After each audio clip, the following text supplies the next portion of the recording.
మొదటి యోహాను పత్రిక 4వ అధ్యాయం.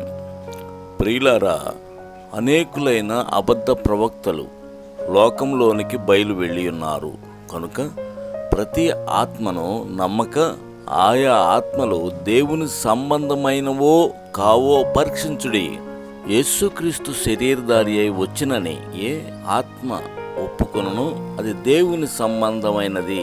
ఏ ఆత్మ యేసును ఒప్పుకొనదో అది దేవుని సంబంధమైనది కాదు. దీనిని బట్టియే దేవుని ఆత్మను మీరెరుగుదురు.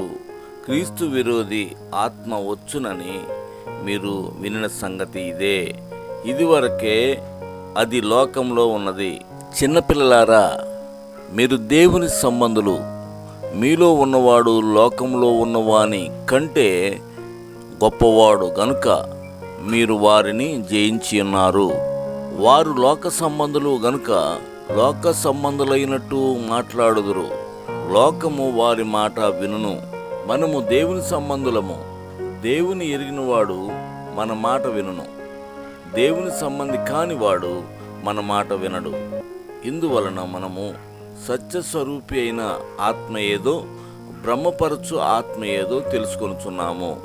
ప్రియులరా, మనము ఒక్కనినొక్కడు ప్రేమింతము. ఎలయనగా ప్రేమ దేవుని మూలముగా కలుగుచున్నది. ప్రేమించు ప్రతివాడును దేవుని మూలముగా పుట్టినవాడై దేవుని ఎరుగును. దేవుడు ప్రేమ స్వరూపి.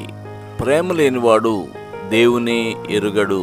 మనము ఆయన ద్వారా జీవించినట్లు దేవుడు తన అద్వితీయ కుమారుని లోకంలోనికి పంపెను. దీని వలన దేవుడు మన యందుంచిన ప్రేమ ప్రత్యక్షపరచబడను. మనము దేవుని ప్రేమించితిమని కాదు, తానే మనలను ప్రేమించి మన పాపములకు ప్రాయశ్చిత్తమై ఉండుటకు తన కుమారుని పంపెను. ఇందులో ప్రేమ ఉన్నది. ప్రియులారా, దేవుడు మనలను ఇలాగో ప్రేమింపగా మనం ఒకరినొకడు ప్రేమింపబద్ధులమై ఉన్నాము. ఏ మానవుడును దేవుని ఎప్పుడునూ చూచి ఉండలేదు. మనం ఒకరినొకడు ప్రేమించిన ఎడల దేవుడు మన యందు నిలిచి ఉండును. ఆయన ప్రేమ మన యందు సంపూర్ణమగును. దీని వలన మనము ఆయన యందు నిలిచున్నామనియు ఆయన మన యందున్నాడనియు తెలుసుకొనుచున్నాము. ఎలయనగా ఆయన మనకు తన ఆత్మలో పాలు దయచేసి ఉన్నాడు. మరియు తండ్రి తన కుమారుని లోకరక్షకుడిగా ఉండుటకు పంపియుండుట మేము చూచి సాక్ష్యమిచ్చుచున్నాము. యేసు దేవుని కుమారుడని ఎవడు ఒప్పుకొనునో వానిలో దేవుడు నిలిచి ఉన్నాడు. వాడు దేవుని యందున్నాడు. మన ఎడల దేవునికి ఉన్న ప్రేమను మనం ఎరిగిన వారమై దాన్ని నమ్ముకొనుచున్నాము. దేవుడు ప్రేమ స్వరూపి అయి ఉన్నాడు. ప్రేమ యందు నిలిచి ఉండువాడు దేవుని యందు నిలిచి ఉన్నాడు.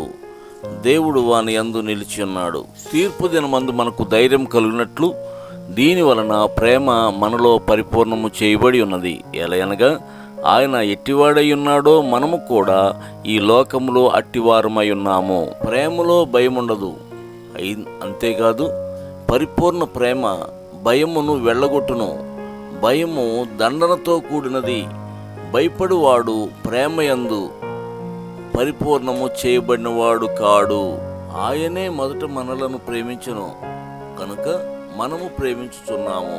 ఎవడైనను నేను దేవుని ప్రేమించుచున్నానని చెప్పి తన సహోదరుని ద్వేషించిన ఎడల అతడు అబద్ధికుడగును. తాను చూచిన తన సహోదరుని ప్రేమింపనివాడు తాను చూడని దేవుని ప్రేమింపలేడు.